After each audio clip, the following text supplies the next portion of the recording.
Hello, internet friends. Today we're going to talk about some Nikon cameras. Stay tuned.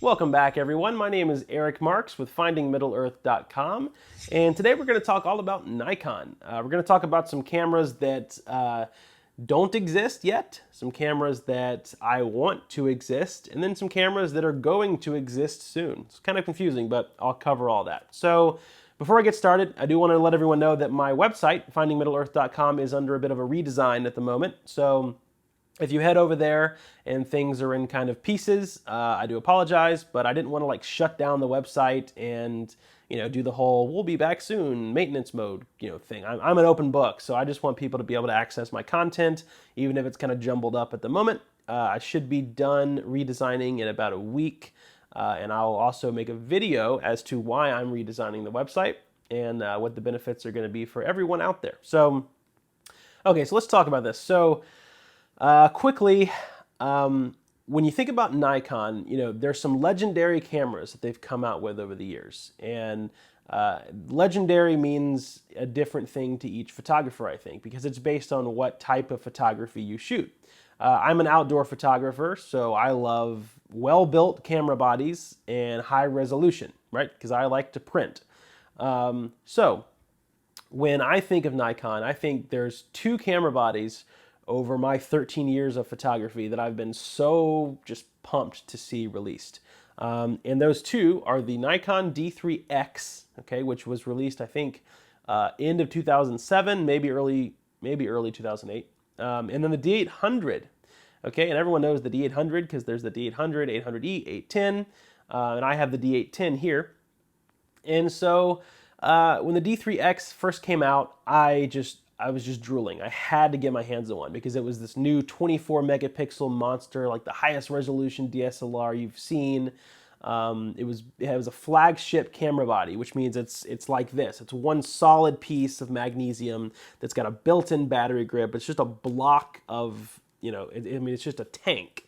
It's built so well. So I just had to get my hands on one. So I waited about a year after it had come out, because I think when it came out at first it was, I want to say maybe $5,500. And so I waited about a year and I got one used. I think I got it used for around $3,800 maybe. And so I got it and I was just so obsessed with it. The files that came out of that camera are still today in 2016, in my opinion, some of the best files that come out of a Nikon camera.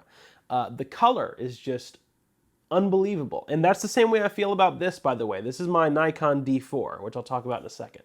So just the color, the contrast ratio, the sharpness of the body, everything was just there. I don't know how they did it, but whatever magic that Nikon put in that D3X was just amazing. Okay, so I loved my D3X. I ended up selling my D3X years later to get the D800E, okay? And when I got the 800E, again, super excited. It was 36 megapixels. It was this monstrous sensor. And it was great. The image quality was fantastic. The printing ability was fantastic.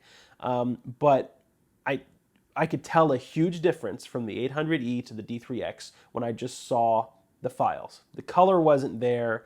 There was a slight color cast. I've always thought that ever since maybe 2009, maybe 2010, that Nikon's white balance, their white balance system, has always had just slightly green color cast on all the files. And I could never explain it, but the D3X was perfect, just perfect. The skin tones were amazing. When I would shoot a high dynamic, landscape with greens and the trees and blues in the water and whites in the clouds, it was, I don't know how it did it, it was just perfect. So I was a little disappointed when I started seeing the files on the D800E. However, post-processing can fix that for the most part. But it was just so nice to have that, that true color come out of the camera. So I had my 800E for a while, and then I also picked up a D4 as my second camera body. And when I got the D4 in my hands, it was like that same love that I had for the D3X. It was like, oh man, this solid body again, the huge, built-in battery grip. I know that this can just handle any kind of weather conditions I throw at it.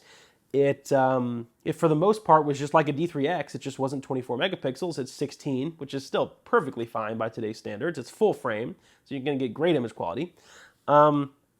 And so I just thought, man, the color out of this was just like my D3X. The files are unbelievable out of this thing.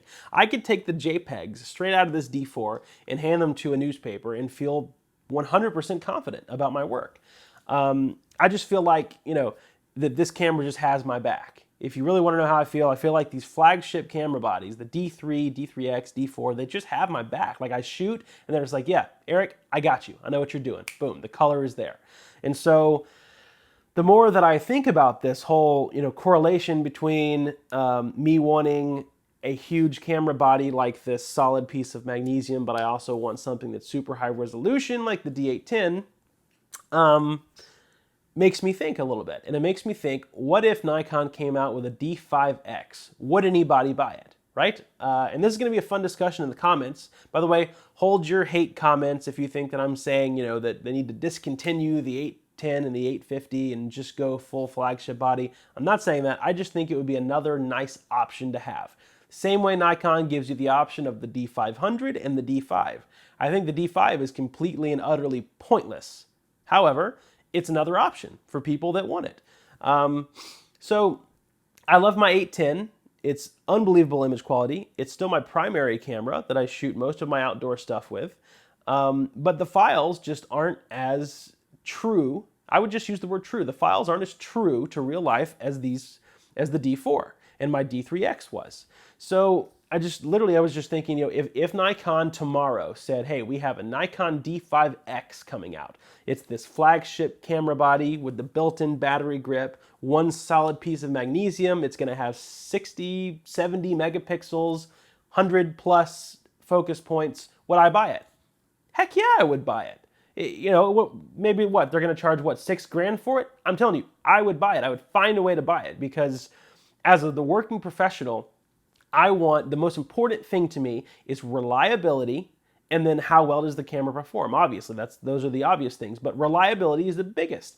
And not that the D810 isn't reliable. It's never failed me once, but it's just something subconscious, because if any photographer out there knows what I'm talking about, if you've ever used a flagship camera body, there's just something about it that you just know you can walk into any situation and it's just going to handle it for you. I mean, I can get usable shots out of this camera at 25,600 ISO. I mean, that's just unheard of. On the D810, I'm afraid to push it past 6,400. And again, this isn't made for low light. It's made for, high resolution, on a tripod, great shots. But if they could somehow just kind of smush these two cameras together into a D5X, I would love that. Now, I know everyone's awaiting the long-awaited D850, and I am too. The D850 is going to be amazing. I predict that it's going to come out in September at Photokina. It probably will. We'll just have to wait and see. And that's probably going to be amazing, and I'm probably going to look into getting that because I don't think Nikon is ever going to release a D5X. I could be wrong, but if they did, I would buy it. And I want to know what you guys think. Would you buy it? Do you think it's a viable option to have on the market for the working professional who wants to, have the flagship body, but also have all the benefits of the high resolution and the cool bells and whistles of these landscape cameras? What do you think? Is it a good option? Would you buy it if you could? I just know that when I think about buying a camera, especially a camera like that, I just sat down and thought, if, let's say a hotel called me and they said, Eric, we're opening a amazing hotel in Iceland, and we're wanting to make a campaign ad. So we want you to go to Iceland and shoot some of the most beautiful touristy locations there to put in our marketing ad. If I just got that call, I would think, my first thing I would think is Iceland has treacherous weather conditions. It's a beautiful place, but the weather is unbelievable. I would want to just take my D4 or a D3X. And I love my D810 to death, but I know that this will never fail me. I've ruined a D800E before just by a little bit of rain. I mean, it was just a little bit of rain. And this thing, I've had it in, sand and hurricane weather. This thing will just never, ever stop working. So, which by the way, I sold my first D4 that I bought a long time ago, and I just got this 3 days ago. So I've been without a second camera for a little while because I've been trying to decide. And ever since I sold my D4, I've been like slightly depressed. I like had to get another one. So I got this one refurbished for an unbelievable deal. It's in mint condition. It only has 20,000 clicks on the shutter, which is just, I mean, it's so hard to find a D4 like this. So I had to get it once I found it. And I'm going to make a video soon, by the way, on why I chose a refurbished D4 over the D500, because I paid more for this than they're asking for a brand new D500. And I'll go over that.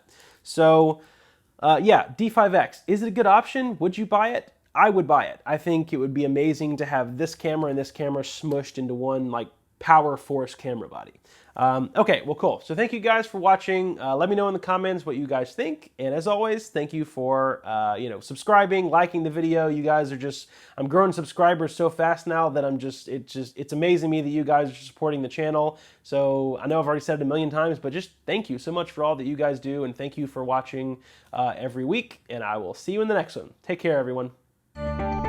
If you would like to stay up to date on all of my latest photography videos and adventures, click the big subscribe button below. And if you would like to find out more about me and how to become a great photographer, visit my website at findingmiddleearth.com.